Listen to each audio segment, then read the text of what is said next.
ரெண்டு பக்கம் கடல், நடுவுல ரோடு பார்க்கவே ரொம்ப அழகா இருக்குல்ல. இந்த அழகா அமைதியை சீர்குலைஞ்சா என்ன ஆகும் தெரியுமா?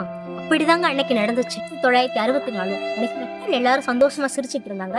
ஆனா அவங்களுக்கு தெரியாது இதுதான் அவங்களோட கடைசி சிரிப்புன்னு. அவங்க அம்மா, அவங்க அப்பா, தங்கச்சி ஏன் அந்த மண்ணை விட்டே போறாங்கன்னு. தென்னிந்தியாவிலே கடைசி பகுதி, ஏன் ராமர் கூட வந்துட்டு போன பகுதி, இப்ப வாழவே தகுதி இல்லாத இடமா இருக்கு. அன்னைக்கு ஒரு இரவு தாங்க, கண்மூடி கண் திறக்கறதுக்குள்ள அந்த ஊரே அழிஞ்சு போச்சு. 1964 டிசம்பர் 22 மக்கள் ஏதோ மழைதான் பெய்யுதுன்னு அசால்ட்டா இருந்தாங்க. காற்றோட வேகம் அதிகமாக மின் கம்பங்கள் எல்லாமே கீழே விழுக ஆரம்பிச்சு. மண் விளக்கு பத்து வைக்கிறாங்க, காற்றோட வேகம் அதிகமா இருக்குங்க, அடிக்க அதுவும் அணைய ஆரம்பிச்சு. அது ஒரு பக்கம் இருக்க போட்மயில் என்ற ஒரு ரயில் வண்டி தனுஷ்கோடி நோக்கி போயிட்டு இருக்கு. 200க்கும் மேற்பட்ட பயணிகளை ஏற்றிட்டு போயிட்டு இருக்கு. 10 மணிக்கு மேல அலைகளோட வேகம் அதிகரிக்க அலைகள் 50 அடிக்கு மேல எழும்ப ஆரம்பிச்சிருச்சு. அங்கிருந்த எல்லா மக்களையும் மொத்தமா வாரி கடலுக்குள்ள எடுத்துட்டு போயிடுச்சு. மறுபக்கம் ட்ரெயின்ல போயிட்டு இருக்கவங்க எல்லாரும் ரொம்ப பயத்தோட போயிட்டு இருக்காங்க. ட்ரெயின் ஓட்டுநர் அங்கேயே நடு கடல்ல வண்டி நிப்பாட்டுறாங்க. ஒரே நிமிஷத்துல ரயில் தூக்கி வீசப்படுது. இரவு முழுவதும் ஆடி அடங்கிய காலையில இயல்பு நிலைக்கு திரும்புது.